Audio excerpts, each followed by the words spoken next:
여호와께서 이미 큰 물고기를 예비하사 요나를 삼키게 하셨으니 요나가 밤낮 3일을 물고기 뱃속에 있으니라. 요나가 물고기 뱃속에서 그의 하나님 여호와께 기도하여 이르되 내가 받는 고난으로 말미암아 여호와께 불러 아뢰었더니 주께서 내게 대답하셨고, 내가 수월의 뱃속에서 부르짖었더니 주께서 내 음성을 들으셨나이다. 주께서 나를 깊음 속 바다 가운데에 던지셨으므로 큰 물이 나를 둘렀고 주의 파도와 큰 물결이 다 내 위에 넘쳤나이다. 내가 말하기를 내가 주의 목전에서 쫓겨났을지라도 다시 주의 성전을 바라보겠다 하였나이다. 물이 나를 영혼까지 둘러싸우며 깊음이 나를 에워싸고 바다풀이 내 머리를 감쌌나이다. 내가 산의 뿌리까지 내려갔사오며 땅이 그 빗장으로 나를 오래도록 막았사오나 나의 하나님 여호와여, 주께서 내 생명을 구덩이에서 건지셨나이다.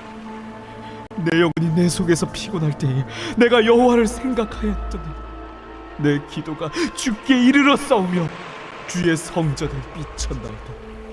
거짓되고 헛된 것을 숭상하는 모든 자는 자기에게 베푸신 은혜를 버렸사오나 나는 감사하는 목소리로 주께 제사를 드리며 나의 서원을 주께 갚겠나이다.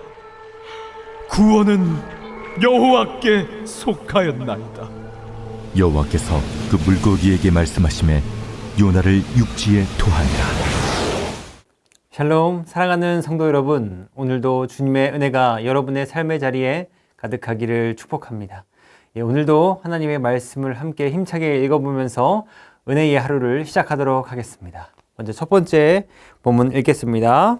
1장 17절, 여호와께서 이미 큰 물고기를 예비하사 요나를 삼키게 하셨으므로 요나가 밤낮 3일을 물고기 뱃속에 있으니라. 2장 1절입니다. 요나가 물고기 뱃속에서 그의 하나님 여호와께 기도하여 이르되 내가 받는 고난으로 말미암아 여호와께 불러 아뢰었더니 주께서 내게 대답하셨고, 내가 수월의 뱃속에서 부르짖었더니 주께서 내 음성을 들으셨나이다. 아멘. 여러분, 요나가 처한 상황을 상상해 보십시오. 캄캄하고 악취가 진동하는 물고기 뱃속은 도무지 피할 길 없는 절망의 수용소와 같습니다. 요나는 하나님의 낯을 피하려 끊임없이 내려가다가 결국 인생의 지하 10층이라고 할 수 있는 물고기 뱃속까지 이르게 된 거예요. 그런데 놀라운 사실은 하나님께서 그 끔찍한 장소를 예비하셨다는 것입니다. 배 위에 있을 때에도 기도하지 않던 요나가 자기 힘으로 아무것도 할 수 없는 한계의 상황에 직면하자 비로소 입을 열어 하나님을 부르기 시작합니다. 사랑하는 성도 여러분, 우리가 살아가다 마주하는 인생의 막다른 골목은 결코 우리를 가두고 죽이려는 감옥이 아닙니다. 오히려 그곳은 내 힘으로 아무것도 할 수 없는 철저한 한계 상황 속에서 나보다 나를 더 아끼시는 하나님의 거대한 그 심장의 마음을 대면하는 거룩한 성소인 거예요. 숨이 턱까지 차오르는 그 막막한 길 위에서 우리에게 진정 필요한 것은 내 앞을 가로막는 벽을 억지로 밀어버리려는 인간적인 이런 불도저가 아닙니다. 지금은 하나님 앞에서 나의 고집과 편협한 자아를 꺾고 나의 머리를 밀며 죄를 뒤집었을 용기, 즉 철저히 낮아지는 기도와 이 예배가 필요한 시간입니다. 나의 계산이 끝난 그 자리에서 비로소 하나님의 무조건적인 사랑이 시작됨을 신뢰하시길 바랍니다. 이 은혜를 가지고 두 번째 은혜로 넘어갑니다. 자, 두 번째 본문을 봉독하겠습니다. 자, 주께서 나를 깊음 속 바다 가운데에 던지셨으므로 큰 물이 나를 둘렀고 주의 파도와 큰 물결이 다 내 위에 넘쳤나이다. 내가 말하기를 내가 주의 목전에서 쫓겨났을지라도 다시 주의 성전을 바라보겠다 하였나이다. 물이 나를 영혼까지 둘러싸오며 깊음이 나를 에워싸고 바다풀이 내 머리를 감쌌나이다. 내가 산의 뿌리까지 내려갔사오며 땅이 그 빗장으로 나를 오래도록 막았사오나 나의 하나님 여호와여, 주께서 내 생명을 구덩이에서 건지셨나이다.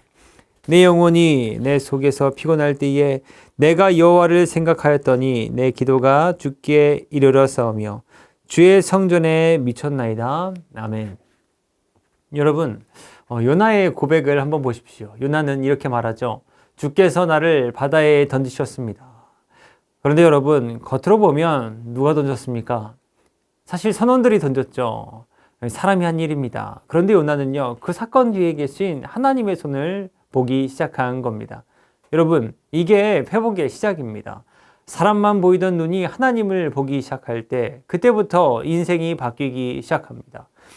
우리는 고난을 만나면 이렇게 생각합니다. 나는 끝났다. 나는 이제 묻혔다. 땅에 묻혔다. 이런 마음으로 살아가죠. 여러분, 정말 그렇습니까? 한번 씨앗 하나를 생각해 보십시오. 그 씨앗이 어둡고 축축한 흙 속에 묻힌 이유가 죽으라고 묻히는 것일까요? 아닙니다. 그 씨앗은요, 살아나기 위해서 묻히는 거죠. 지금 혹시 물고기 뱃속 같은 캄캄한 상황 속에 계신 성도님들 계십니까?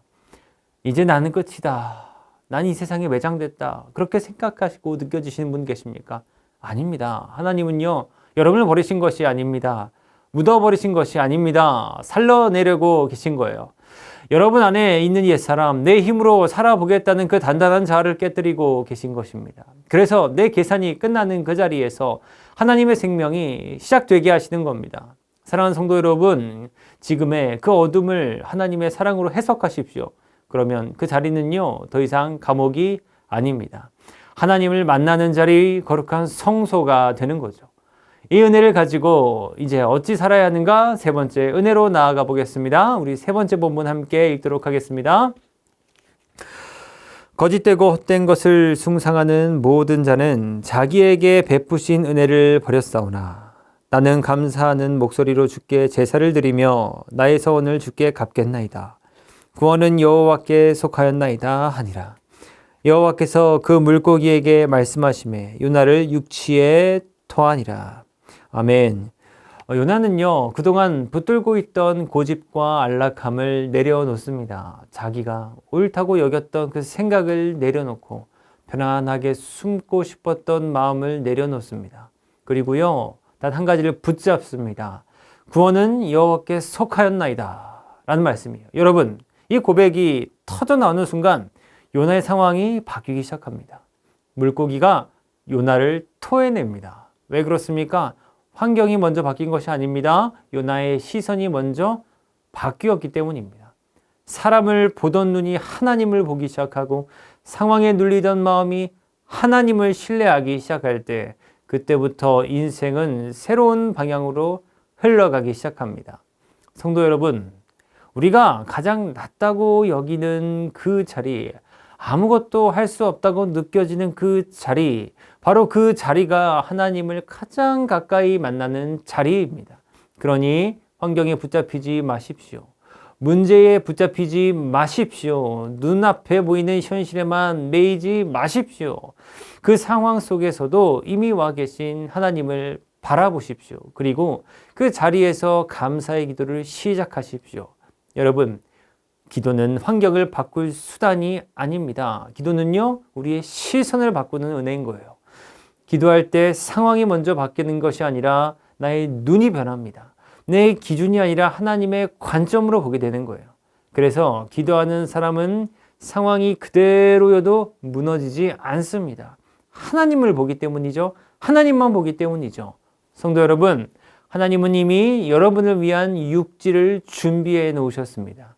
지금은 물고기 뱃속 같은 시간일지라도 그 끝에는 반드시 하나님이 예비하신 길이 있습니다. 그러니 낙심하지 마십시오. 포기하지 마십시오. 오늘도 하나님을 신뢰하며 믿음으로 한 걸음 내디디시길 바랍니다. 그 하나님께서 여러분을 반드시 건져내실 줄 믿습니다. 이 믿음으로 살아가는 복된 하루 되시길 주님의 이름으로 축복합니다. 우리 함께 기도하겠습니다. 하나님 아버지, 오늘 하루도 나의 모든 것들을 주께 내어놓으며 주를 맡기며 오직 주만 바라보는 그 관점으로 살아가게 하여 주시옵소서. 주님만 바라며 주님 뜻만 생각하며 주님을 살아가는 마음으로 오늘도 최고의 하루를 살아갈 수 있도록 주님 도와주시옵소서. 모든 것 주께 의지하며 예수 그리스도의 이름으로 간절히 기도드리옵나이다. 아멘.